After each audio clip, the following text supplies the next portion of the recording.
Hello everyone and welcome to a video that I haven't done for a while now, because to be honest there hasn't really been much that's really sort of caught my interest. I mean, outside of a few upcoming games that are a bit distant. Really it's just been a case of sort of sitting in what's normally called the summer lull these days in games, isn't it? And I realised that there's a game that I'd sort of had a bit of an issue with and come back to recently, and that was Badlands Crew. Now, for anyone who's unfamiliar, the Crew series of games are made by Runnerduck, who are a developer who seem to have found their niche with making small but pretty interesting little titles where you essentially run a plane during the Second World War, bomber more specifically, in Bomber Crew, a spaceship in Space Crew, and now this, their third game, a Mad Max style car combat game in Badlands Crew. So the story's fairly paper thin. Essentially there is some kind of apocalypse. You are in charge of the vehicle that's run by whatever your faction is. It doesn't really matter.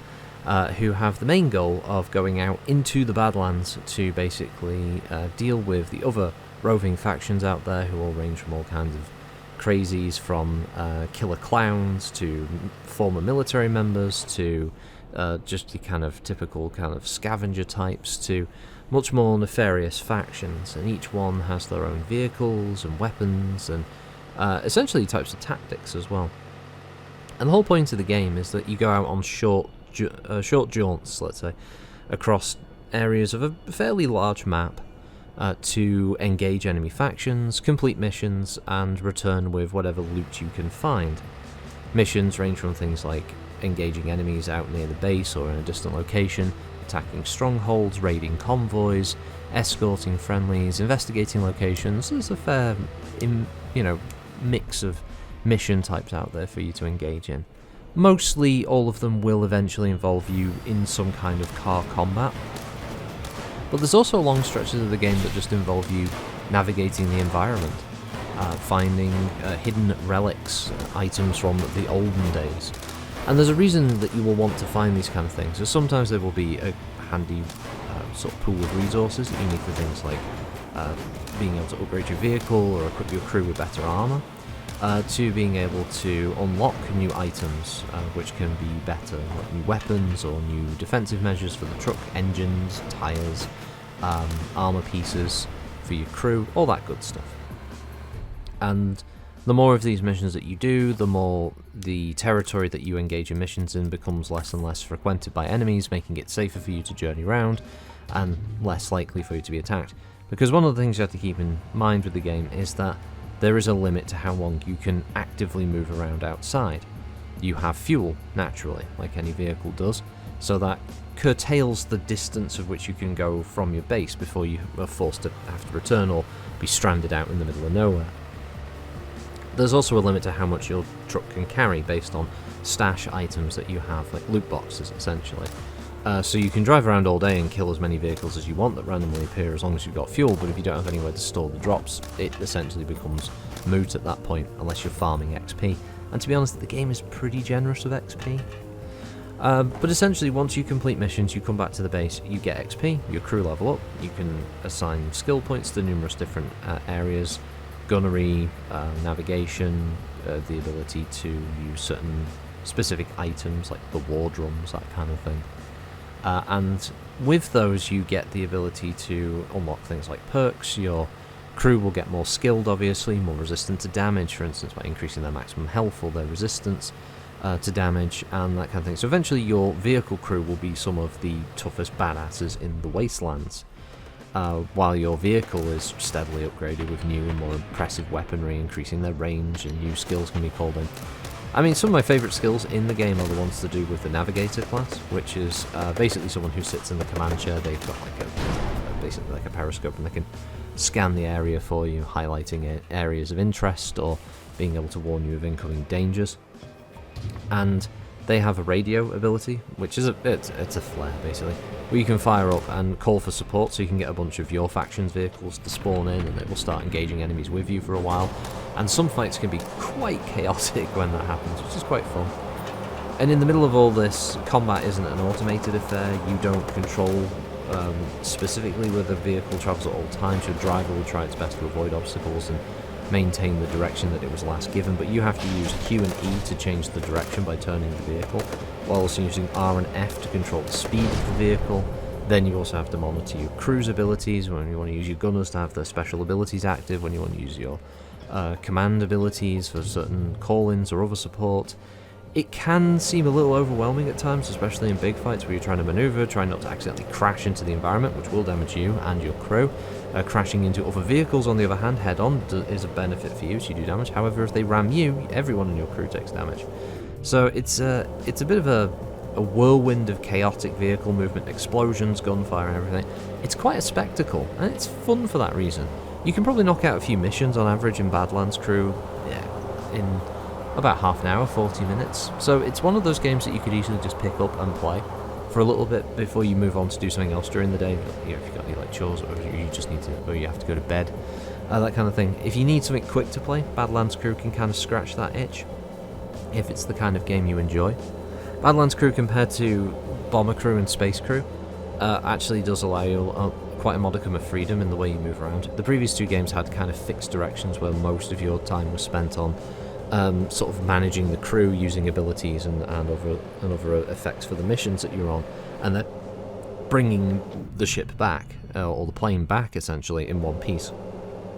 Badlands Crew has a lot more kind of freedom of movement, allowing you to pick where you want to go at any time, meaning that although you have a mission to go to a location and clear the area, you could go in a completely different direction and go explore, find what's over in that location, grab any loot or other collectibles that might be there before heading to your mission, which is nice because it means that you can have an extended session playing if you want. Obviously, one of the big parts of the game is the vehicle customization, where you can basically make your own Mad Max style battle wagon, essentially. Creativity is key here.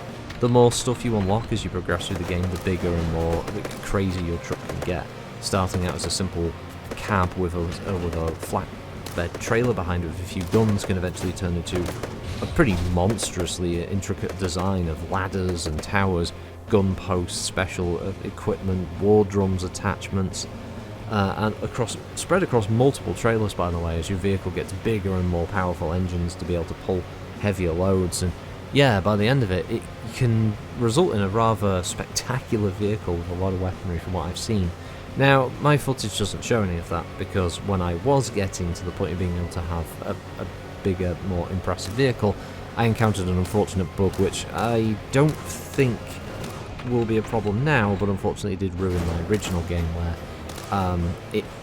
the game was convinced I removed the engine of the vehicle, but I hadn't, but I also couldn't replace the engine in the vehicle, and thus the vehicle became void forevermore. Unfortunately, there was no way of being able to roll back into a previous save, because the game doesn't have that functionality. It auto-saves after every mission, and every time you change something in the vehicle, which means when I exited during a bit of an upgrade session, I didn't realise this, and unfortunately the game decided that it was now stuck in this quasi sort of point of existence where it both did and didn't have an engine, and thus I couldn't do anything. You couldn't reset the vehicle and you couldn't fix it. So that forced me to restart my entire game, which was a bit depressing, but I don't think this is a common issue. I haven't read about anyone else or a large group of people talking about how they've had this game-breaking bug, luckily.